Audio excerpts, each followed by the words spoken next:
ಕನ್ನಡ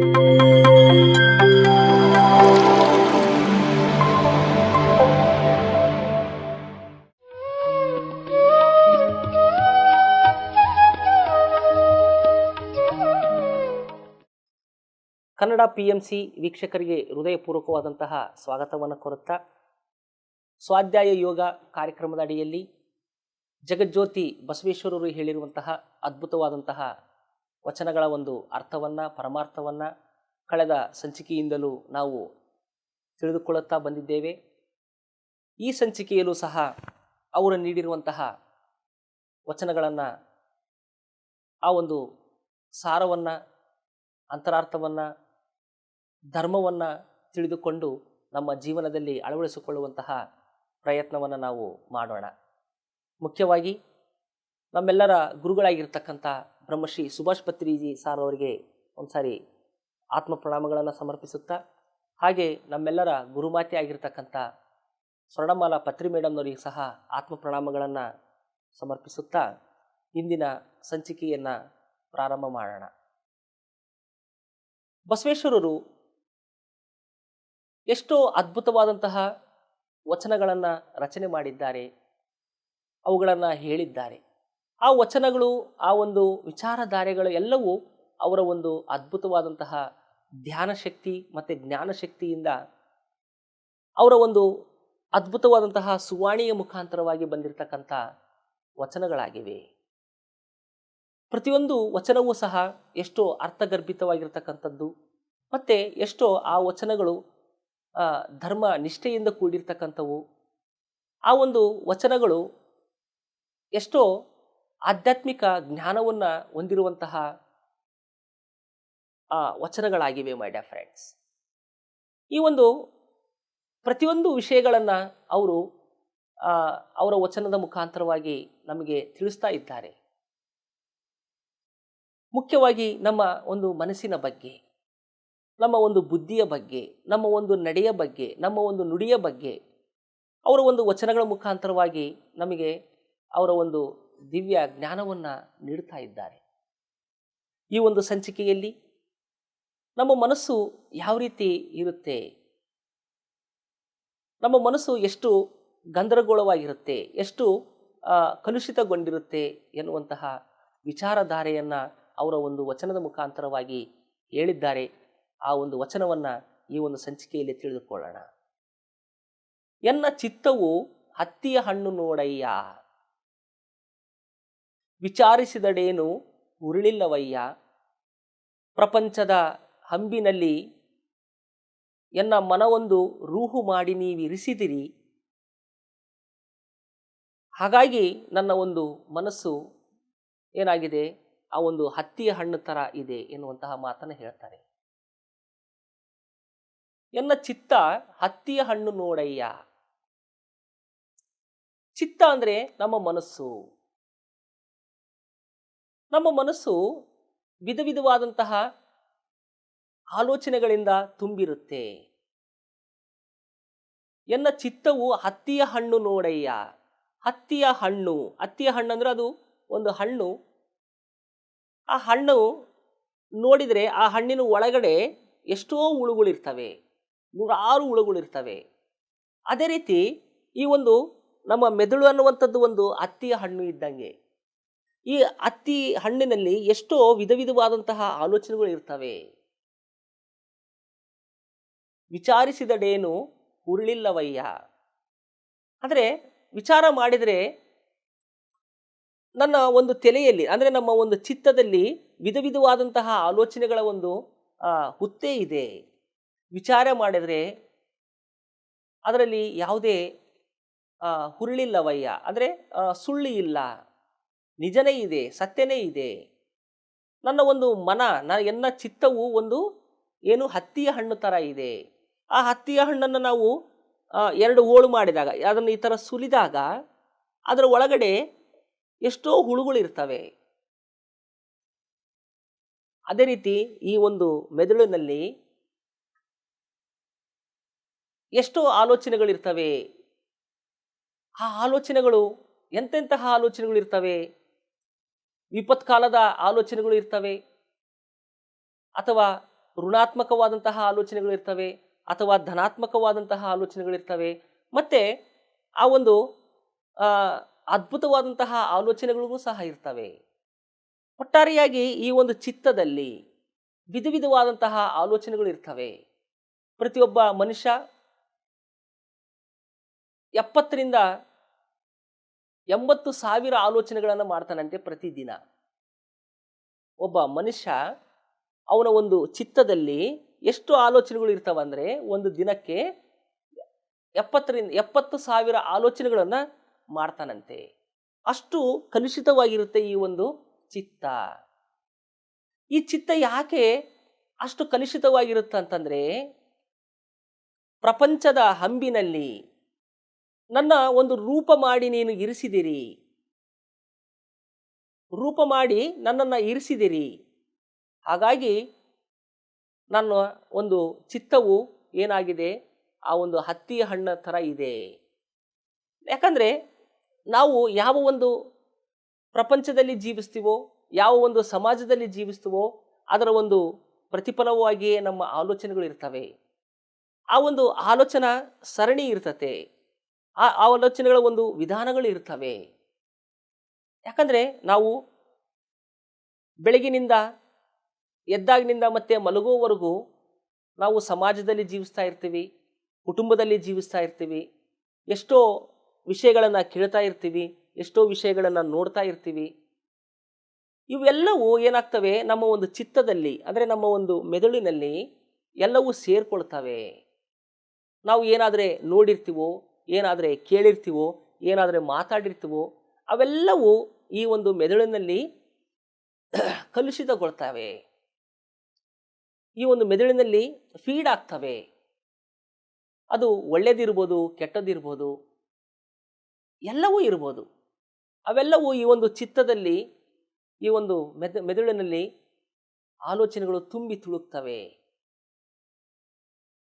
ಯಾಕೆ ತುಂಬ್ತವೆ ಅಂತಂದರೆ, ನಾವು ನಮ್ಮ ಒಂದು ಚಿತ್ತವನ್ನು ಈ ಒಂದು ಪ್ರಪಂಚದ ಒಂದು ಹಂಬಿನಲ್ಲಿ ಅಂದರೆ ಪ್ರಾಪಂಚಿಕ ಒಂದು ಜೀವನದಲ್ಲಿ ನಮ್ಮ ಒಂದು ರೂಪವನ್ನು ಮಾಡಿ ಇಟ್ಟಿದ್ದಾರೆ ಆ ಕೂಡಲ ಸಂಗಮ ದೇವ. ಹಾಗಾಗಿನೇ ನಮ್ಮ ಒಂದು ಚಿತ್ತ ಏನಿದೆಯಲ್ಲ ಅದು ಒಂದು ಹತ್ತಿಯ ಹಣ್ಣು ಥರ ಇದೆ.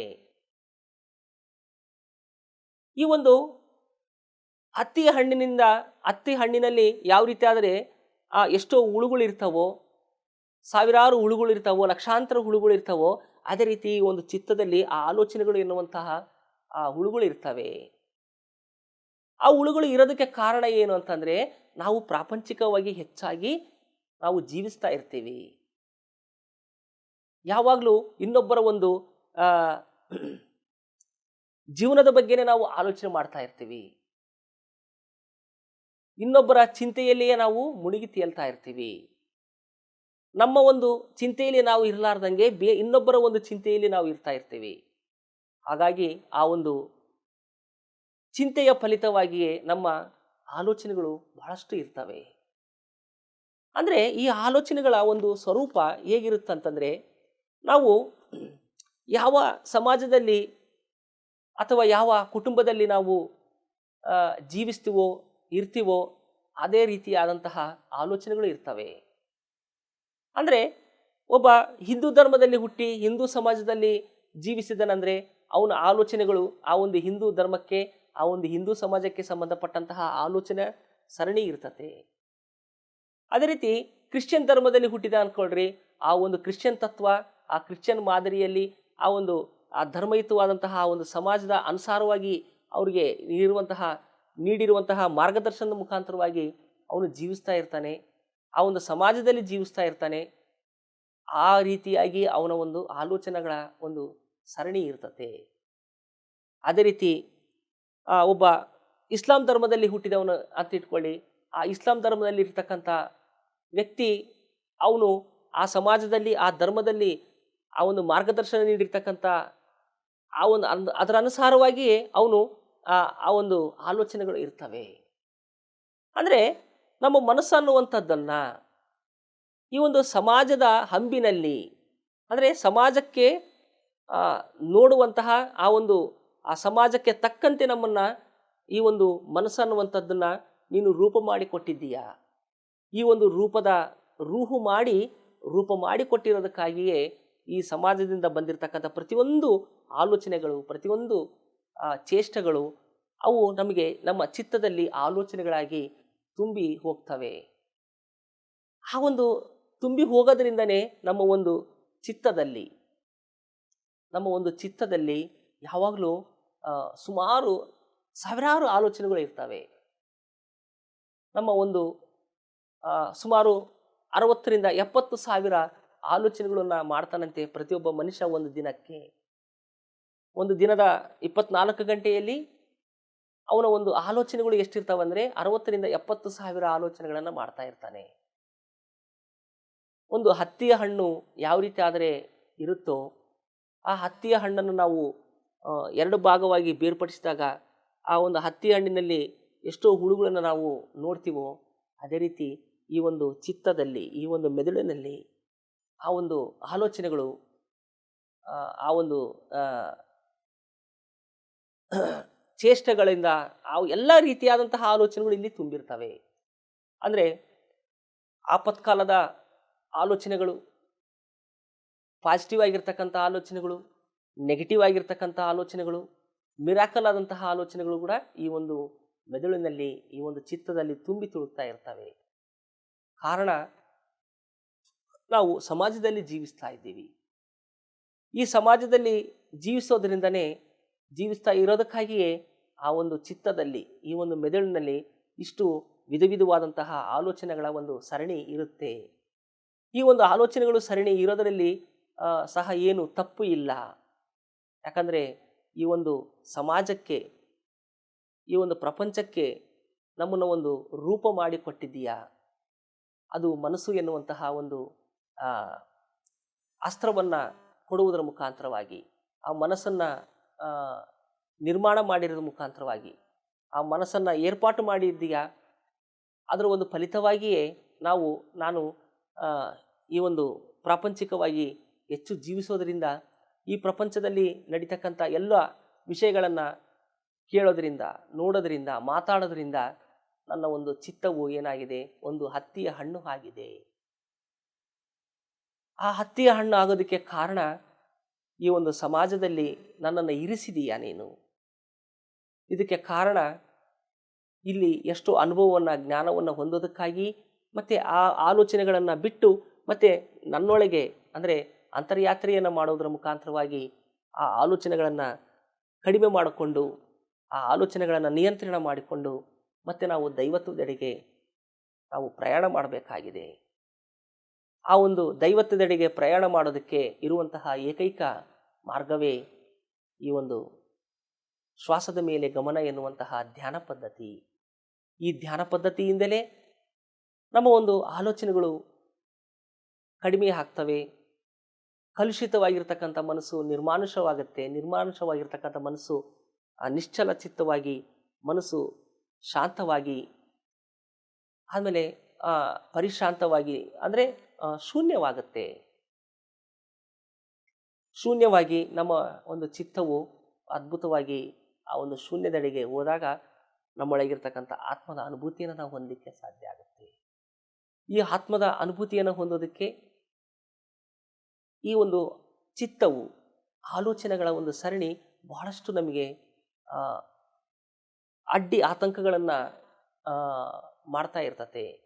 ಅದನ್ನು ನಾವು ಕಂಟ್ರೋಲ್ ಮಾಡಬೇಕಂದ್ರೆ ನಾವು ಪ್ರತಿದಿನ ಈ ಒಂದು ಶ್ವಾಸದ ಮೇಲೆ ಗಮನ ಎನ್ನುವಂತಹ ಧ್ಯಾನ ಸಾಧನೆಯನ್ನು ನಾವು ಮಾಡಿದಾಗಲೇ ಆ ಧ್ಯಾನ ಶಕ್ತಿಯಿಂದ, ಆ ಜ್ಞಾನ ಶಕ್ತಿಯಿಂದ ನಮ್ಮ ಒಂದು ಚಿತ್ತದ ಒಂದು ವೃತ್ತಿಯನ್ನು ನಿರೋಧ ಮಾಡಿಕೊಂಡು ಯಾವಾಗಲೂ ಆ ಒಂದು ಆತ್ಮತತ್ವದಲ್ಲಿ ಜೀವಿಸುವುದಕ್ಕೆ ಸಾಧ್ಯವಾಗುತ್ತೆ ಮೈ ಡಿಯರ್ ಫ್ರೆಂಡ್ಸ್. ಒಟ್ಟಾರೆಯಾಗಿ ಮೈ ಡಿಯರ್ ಫ್ರೆಂಡ್ಸ್, ಈ ಒಂದು ವಚನದಲ್ಲಿ ನಾವು ತಿಳ್ಕೊಬೇಕಾಗಿರೋದು ಇಷ್ಟೇ. ನನ್ನ ಚಿತ್ತವೊಂದು ಅಂದರೆ ನನ್ನ ಒಂದು ಚಿತ್ತ ಅಂದರೆ ನನ್ನ ಒಂದು ಮೆದುಳು ಒಂದು ಹತ್ತಿಯ ಹಣ್ಣು ಥರ ಇದೆ. ಈ ಹತ್ತಿಯ ಹಣ್ಣು ಥರ ಇದೆ ಅಂದರೆ ಅದು ನೀನು ವಿಚಾರ ಮಾಡಿದರೂ ಸಹ ಅದರಲ್ಲಿ ಏನು ತಪ್ಪಿಲ್ಲ, ಉರುಳಿಲ್ಲ. ಯಾಕಂದರೆ ನಾನು ಪ್ರಾಪಂಚದ ಒಂದು ಹಂಬಿನಲ್ಲಿ ನಾನು ಮುಳುಗಿ ತೇಲ್ತಾ ಇದ್ದೀನಿ, ಪ್ರಾಪಂಚಿಕವಾಗಿ ಹೆಚ್ಚು ಜೀವಿಸ್ತಾ ಇದ್ದೀನಿ. ಈ ಒಂದು ಪ್ರಾಪಂಚಿಕವಾಗಿ ನಾನು ಹೆಚ್ಚು ಜೀವಿಸಿದಾಗ ಪ್ರಪಂಚದಲ್ಲಿ ಬರ್ತಕ್ಕಂಥ ಎಷ್ಟೋ ಆ ಒಂದು ಧೂಳವನ್ನೆಲ್ಲ ನಾನು ಶೇಖರಿಸಬೇಕಾಗತ್ತೆ. ಅಂದರೆ ಈ ಒಂದು ಚಿತ್ತಕ್ಕೆ ಶೇಖರಣೆ ಆಗ್ತವೆ. ಹಾಗಾಗಿ ಆ ಒಂದು ಧೂಳೆಲ್ಲವೂ ಈ ಒಂದು ಚಿತ್ತಕ್ಕೆ ಅಂಟಿಕೊಳ್ಳಾರ್ದಂಗೆ ಇರಬೇಕಂತಂದರೆ ನಾವು ಹೆಚ್ಚು ಶ್ವಾಸದ ಮೇಲೆ ಗಮನ ಎನ್ನುವಂತಹ ಈ ಒಂದು ಧ್ಯಾನ ಪದ್ಧತಿಯನ್ನು ಅನುಸರಿಸಿಕೊಂಡು ಸಾಧನೆಯನ್ನು ಮಾಡಿದರೆ ಎಲ್ಲವೂ ಆ ಒಂದು ಒಂದಲ್ಲ ಒಂದು ದಿನ ಆ ಒಂದು ಆಲೋಚನೆಗಳೆಲ್ಲವೂ ಕಡಿಮೆಯಾಗಿ ಆ ಚಿತ್ತವೆಲ್ಲವೂ ನಿರೋಧವಾಗಿ ನಾವು ಕೇವಲ ಮನಸ್ಸು ಅಲ್ಲ, ದೇಹವಲ್ಲ, ನಾವು ಆತ್ಮ ಪದಾರ್ಥ, ನಾವು ಚೈತನ್ಯ ಪದಾರ್ಥ ಎನ್ನುವಂತಹ ಆತ್ಮಜ್ಞಾನ ನಮಗೆ ಉದಯಿಸೋದರಲ್ಲಿ ಯಾವುದೇ ಅನುಮಾನ ಇಲ್ಲ ಅಂತ ಹೇಳ್ತಾ, ಇಂತಹ ಒಂದು ಅದ್ಭುತವಾದಂತಹ ವಚನವನ್ನು ನೀಡಿರ್ತಕ್ಕಂಥ ಜಗಜ್ಯೋತಿ ಬಸವೇಶ್ವರರಿಗೆ ಹೃದಯಪೂರ್ವಕವಾದಂತಹ ಆತ್ಮ ಪ್ರಣಾಮಗಳನ್ನು ಸಮರ್ಪಿಸುತ್ತಾ ಇಂದಿನ ಸಂಚಿಕೆಯನ್ನು ಮುಕ್ತಾಯ ಮಾಡೋಣ. Thank you. PMC Kannada channel ಅನ್ನು ಲೈಕ್ ಮಾಡಿ, ಶೇರ್ ಮಾಡಿ, ಸಬ್ಸ್ಕ್ರೈಬ್ ಮಾಡಿ ಮತ್ತು ಮಾಡಿಸಿ. ಎಲ್ಲರಿಗೂ ಧನ್ಯವಾದಗಳು.